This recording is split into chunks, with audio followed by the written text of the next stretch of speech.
What's up guys, Space Junkie here. Welcome back to my first video. It's not really welcome back, just welcome. This is my channel. I'll be reacting to cool science videos. I have a ton of stuff. Just let me know. Send me some videos that you want me to react to. And yeah, this is the first video I'm reacting to. It's by Seeker. Why did Microsoft put a data center underwater? So let's get into it. Just a little background about me first. I am going to be a mechanical engineer, minoring in aerospace. There's a focus on aerospace, so I am going to college this year. I'm studying at Rose-Hulman Institute of Technology. It's in Indiana, Terre Haute, Indiana, and yeah, I'll be going like 2 months now, so I'm excited. I'm just catching up with all the science stuff over the summer until that day comes. So yeah, let's get into it. Why did Microsoft put a data center underwater? Let's see why. Cloud computing has been a buzzword for a few years now. It's the term for when... And just so you guys know, when I say science, most of it's going to be space stuff because I'm a NASA fan, a nerd, whatever. But yeah, I'm not so much into like the civil engineering. Civil engineering is a little bit, but mechanical, aerospace, and civil a little bit. No computer engineering. I don't understand it at all. But just send me cool videos, regardless. Just I'll react to them. All right, let's go. Software, data storage, and processing is handled remotely in a server somewhere rather than on the local device you're on. Despite its lofty name, though, it doesn't take place up in some mystical cloud, but rather inside a mundane data center somewhere on land. That could one day change, though, because software giant Microsoft thinks that the best place for the cloud might actually be underwater. On its face, it sounds like a ridiculous idea. High-end electronics and water go... I hope people know that we don't actually store data in the clouds. That's just what we call it. I really hope so. Together like cats. Oh, and what do you guys think of this new Stadia game that Google's putting out? It's not really a console, but it's cloud gaming. It's not Microsoft's doing it, but they still have a console to store all those games in. Google doesn't have a console. It's just a PC or phone, whatever, so they have to have a data center somewhere. I don't know. Let me know what you guys think about it in the comments. I really hope it works because GTA 6, I mean, yes, come on, please. We need GTA 6. Please. Seriously. And water. But Microsoft thought the potential upsides were too good to pass up. Firstly, almost half the world's population lives within 100 kilometers offshore. If data centers are sunk just off the coast, they can be in close proximity to population centers, cutting down the physical distance data has to travel and thus reducing latency. And if these data centers are made up of mass-produced watertight pods that are ready to be deployed whenever demand calls for it, Microsoft estimates they could set one up in just 90 days. By comparison, a land-based data center needs to account for local building codes, taxes, climate, electricity connectivity, network connectivity, and so on, meaning building one could take 18 months to 2 years. How would that, I hope they explain it, but how would those pods react with the wildlife? Because, I'm pretty sure there would have to be some regulations, climate change and all that stuff, and the reefs going away, and, I mean, what do you do when something goes wrong and do you pull the whole thing up, or you just leave it down there, just let it rot? Probably not, but I'm sure they have a plan for that, but I don't know. Just questions, just thoughts. Data centers on land also use a considerable amount of energy keeping all the electronics cool. Older data centers use mechanical cooling, basically heavy-duty air conditioning, which could use almost as much power as the servers themselves. Newer data centers use free air cooling that relies on the outside air and evaporated water to bring the energy use down, but they're at the mercy of ambient air temperatures and the water supply. An underwater data center can use the nearby seawater for cooling, and if it's deep enough, the water will be reliable. Liquid cooling. I mean, it's real liquid cooling. Cool year-round, even in the tropics. Microsoft even envisions these centers powered by 100% renewable energy. By harnessing the motion of waves or the flow of water as the tide moves in and out, the servers could be freed from reliance on a grid that might fail. Tidal energy in particular could be the most reliable source of energy because what's more reliable than the tide? With all these benefits in mind, Well, I read somewhere about tidal energy that it just doesn't produce enough. So we can you do it and use it, but it's like wind energy. It does not produce enough.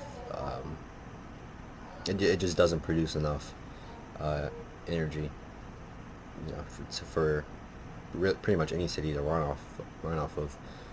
So we need all energy sources: geothermal, wind, solar, nuclear. Please, guys, if you're a fan if you're a fan of making renewable energy, you have to be a fan of nuclear. There are better ways we could, use nuclear power, but it's going to have be one of our sources of energy in the future. Microsoft launched Project Natick in 2014. By August 2015, they built a prototype pod with server racks inside and submerged it off the coast of California.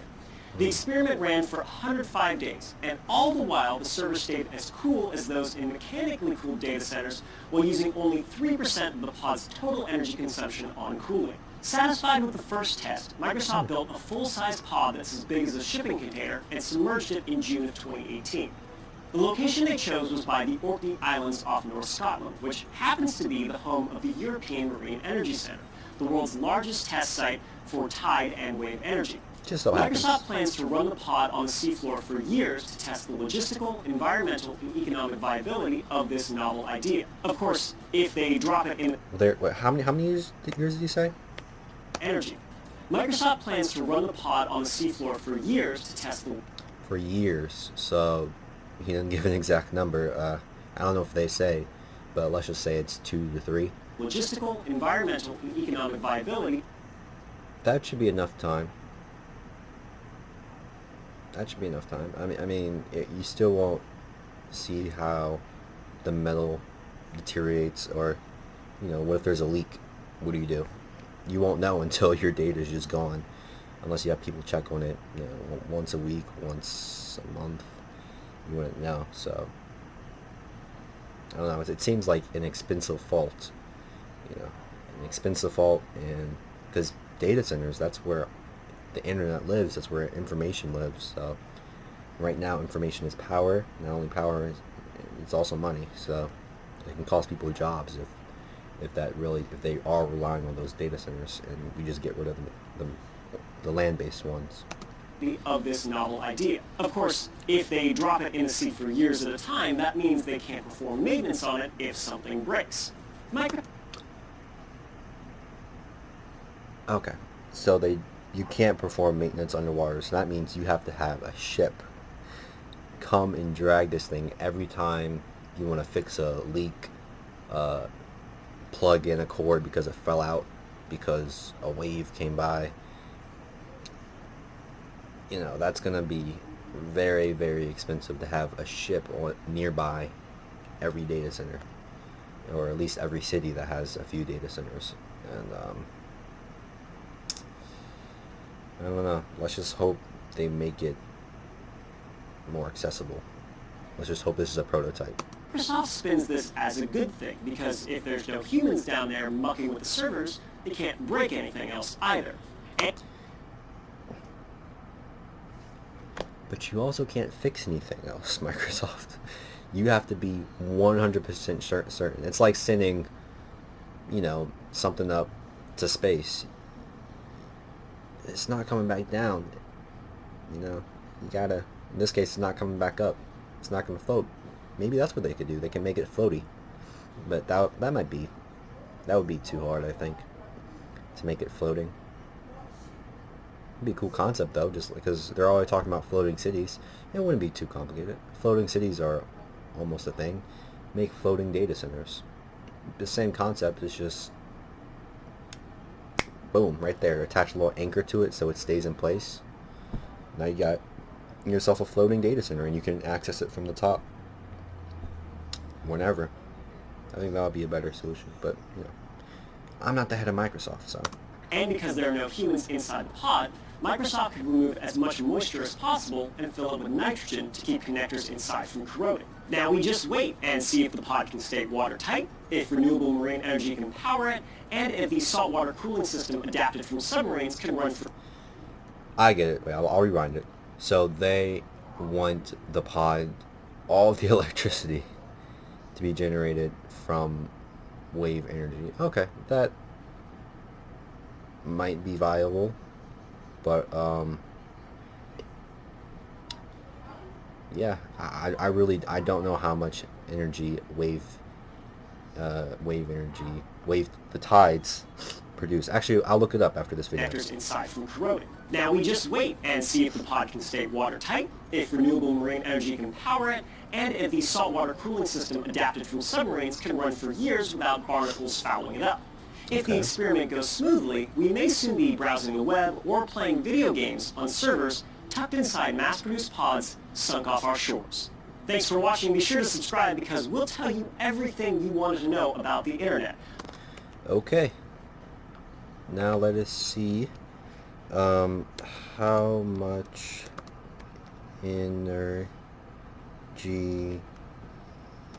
does tidal power produce. This is tidal power plant with a total installed capacity of 240 megawatts, capacity generated from 24 turbines. Annual production of electricity is about 0.6 terawatt hours, or terawatts, 600 gigawatts, okay, which means that the average effect of day throughout the year is 68 megawatts. Okay. Oh, here we go. Cost. The cost of electricity of around $197 per megawatt hour, or about $19.07 USD per kilowatt hour. Yeah. So you see how the nuclear plant is way cheaper.